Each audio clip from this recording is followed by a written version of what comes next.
सांग भास्कर सांग मला सांग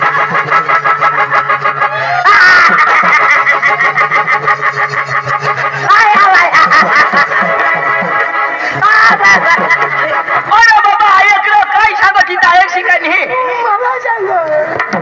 अरे बाबा तर तुला सांग गोष्ट ऐकलं मग रडतो रा भास्कर सांग तुला भास्कर सांग भास्कर नाही सांग पण भास्कर तुला सांग इशे सांग मला सांग हो भास्कर सांग हो भास्कर सांग इशारा सांग मला सांग खेळ पांडू आता टाकू सांगशील ना तुला माझी ताई मारता किती तो पुढे सांगशील ऐकीन ना आयक सीता सांगीन ना आता मला भास्कर सांग तुला सांग मी तुम्हाला सांग काय सांग तो पुढे सांगशील ऐकीन ना माणसाची गोष्ट आहे माझ्या भाने तू बाबा आता सांगितलं दगड उभी ठेवला